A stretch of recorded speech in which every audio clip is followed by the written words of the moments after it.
Again, Year 9. Today we are talking about parallel lines, and there's actually 3 different rules that you need to know for parallel lines. Now, the parallel lines that we're talking about will always be cut by another line crossing over them, which we call a transversal. So this word here, transversal, that is just talking about this line that is cutting through our 2 parallel lines. Note that the parallel lines are marked with these arrows saying that they're parallel. Okay, so the first type of question that you're going to get is called alternate angles. Now, these angles form a Z shape on the parallel lines. Now, to see the Z shape, what you do is you draw the arms of the angle. So this angle over here with a little alpha symbol in it, if I draw the arms on that angle, and I draw the arms around this other alpha down here, you can see that I have made a Z shape. Okay, and those 2 angles will be equal. Now that's what we call alternate angles. The next rule is called corresponding angles, and these ones form an F shape. So like I did last time, I'm going to draw the arms on the angles. So put the arms around the alpha, put the arms around the other one down here, and if I connect those 2 things together, you'll be able to see the F shape. These angles are also equal. See, it's over here it says corresponding angles are equal. The third type, which is probably the trickiest of the 3, is called cointerior angles, and these ones make a C shape. So the 2 angles that I have here, if I draw the arms on them and the arms around the other one, connecting those together, it's a little bit square looking, but it is a C shape. Now, the reason this one is a little bit trickier is because those angles are not equal. For alternate and corresponding, the angles were always equal. But for this one, for cointerior angles, the angles add to give 180 degrees. Alright, so let me show you the types of questions that you need to do. On the next page, find the value of the pronumeral and give reasons. All angles are in degrees. Okay, so what I want you to do when you have these questions is to draw the arms on there. So draw the arms around the X, draw the arms around the 55 so that you can see the shape. So you can see the Z shape there. Now, you also need to know that these shapes can be turned around sometimes as well. So any rotation or reflection of the F, C, and Z shape. So this one is a Z shape, which we call alternate angles, and those angles will be equal. So all I need to do is say X is equal to 55 degrees, and I write the reason in the bracket. These are called alternate angles, which I call alt for short. Alternate angles are equal. Close bracket. And that's it. Done. Looking at B, draw the arms around the 115 and draw the arms around the X. Connect those 2 angles together and you can see an F shape. If you look back at the list on the other page, these ones are called corresponding. So you probably want to make sure that you've got your cheat sheet happening where you're writing all these rules on there as you go so that you have a list of rules there to look at as you're doing the questions. So corresponding angles are equal. That means that X equals 115 degrees, and I write the reason in the bracket. Corresp is how we shorten corresponding. Corresp angles are equal. Close bracket. Part C. Always start by drawing the arms around the angles that you've been given. So around the X and around the 62, and you can see the C shape. Now these are the ones that add to give 180 degrees. So for this one, I want to go X plus the 62 equals 180 degrees. Now I'm going to solve that in a minute, but the reason for that is cointerior, or coint for short, coint angles equal 180 degrees. Now we want to solve that, so we want to subtract the 62 to cancel that away, and we get x equals, and we do this subtraction here in our calculator, 180 minus the 62 equals 118 degrees. Okay, now you may find that you would like to write an alternative way of writing the working for that, which would be to go straight to x equals 180 minus the 62 to write that straight on the other side to get the 118. Either of those style of working out is fine.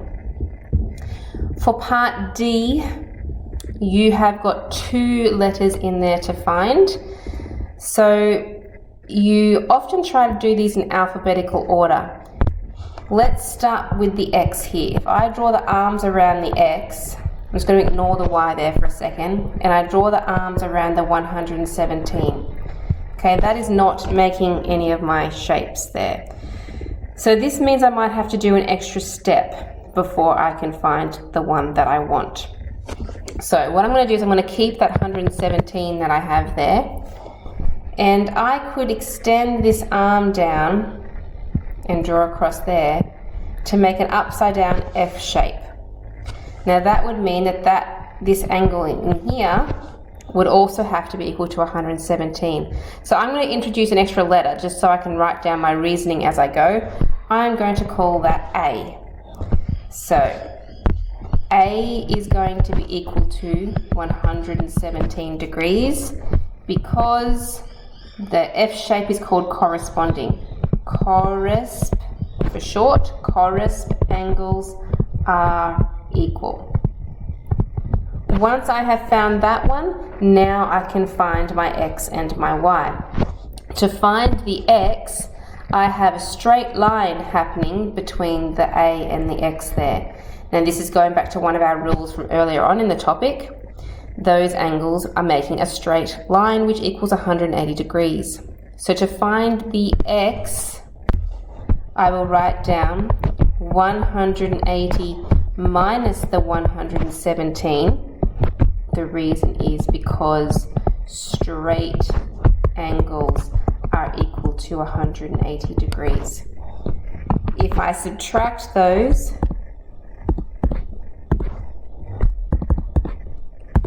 I get that angle is 63 degrees. Okay, so that's this one in here. Now finally I can find Y. Now I have choices. I could do the straight line again, or perhaps for this one I would use the 2 lines crossing over and do vertically opposite. The A and the Y would be equal because they are vertically opposite. So remember that A was equal to 117, so that means Y will also be equal to 117 because vertically opposite angles are equal. Okay, so you can see all the same rules in there. This is obviously a slightly harder question because we've had to do 3 steps to get that question out. But let's have a look at E as well. This is definitely another tricky one here. In this question, our line going through our parallel lines is actually bent. Okay, this is never a good sign. What you should do if this happens is draw yourself another parallel line going through the center of that bend there. So like this, I'm going to draw a line coming through like that.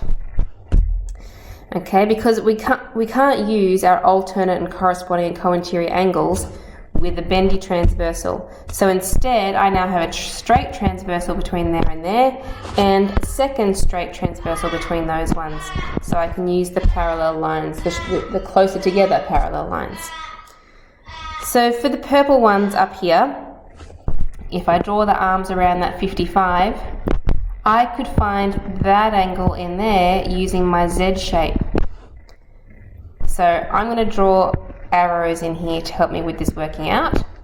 So I'm going to say that that angle there is equal to 55 degrees because the alternate, well, let me write that a little bit neater, alternate angles are equal. Okay, you could have also given that a name. You could have said A equals if you wanted to give it a label, but I'm just drawing an arrow in there to make it easier. Now I'm going to do the same thing with the bottom set of parallel lines. There's a Z shape that happens in here between the 60 degrees and that angle, which means that angle would also be equal to 60 degrees because of alternate angles are equal.